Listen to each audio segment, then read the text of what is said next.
Statehouse Digital Strategist and blogger Dennis Itumbi is said to be presented in court today at the lapse of the period the court allowed for his detention. Itumbi has been under investigation over a fake letter alleging a plot to assassinate Deputy President William Ruto. Police sought time to hold him last week to, among other things as well, and questioned 256 members of a WhatsApp group known as Tanga Tanga, of which the blogger is a member.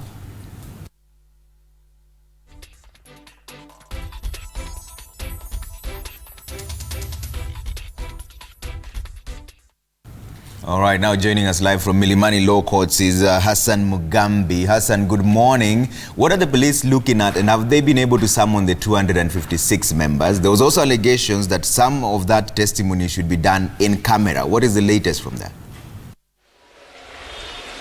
Well, that is something that we are yet to find out. That will be coming before resident magistrate Zainabu Abdul, who will be telling us, or rather they will be tabling before her so that they can say whether indeed they used that time that they asked for, to sort of detain him before as investigation continue, whether they spoke to the 256 members of the WhatsApp group that the document is alleged to have been shared first, is something that we yet to find out here from the courts. But what we know now is that there will be he will be arraigned before first Zainabu Abdul, before now Chief Magistrate here at the Milimani Court, Martha Mutuku, takes over the case for plea taking, and he is expected to be charged with making of a false document. And now it is the content of the documents that can lead to the preference of a higher charge, such as treason, like people have been saying on different platforms. But then again,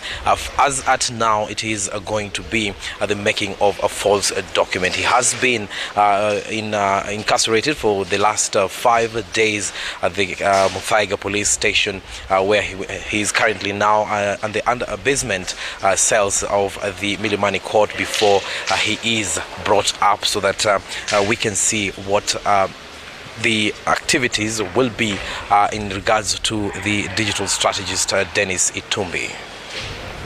Mugambi, do we know whether the 256 people are being sought after? Some of them, have they been apprehended? Have they been questioned? Well, we do not know yet whether the 256 people were questioned, but what we know is that yesterday, the better part of yesterday afternoon, Itumbi was taken back to the DCI headquarters, where he had a bit of questioning from the Director of Criminal Investigation officers who are handling this particular case to sort of firm up the case and come up with a well-structured charge sheet to be presented before the Chief Magistrate here at the Milimani. So the DCI officers, also the investigating officer of the case, will be telling the court whether he got to speak to the 256 people, because that was the basis of the 5 days that they were given to hold him before he is presented to court today. All right, Hassan, as we also know that they wanted to look within their gadgets, their phones. Do we know whether that has already happened? Well, yes, that we are told that has already happened, because they confiscated his gadget from the time that he was arrested. So they were perusing through it and sort of getting forensic details on the kinds of communication that he has been making. The key question after the cybercrime investigation revealed that he might have been the first person to share that image, the letter that is said to have minuted the so-called Lamada meeting. He said to be the first one who shared it. So the big question that the detectives have been asking is that where did he get that particular letter from? If at all he made it up, or if at all he was sent by someone, then who sent him that letter? All right, thanks, Hassan.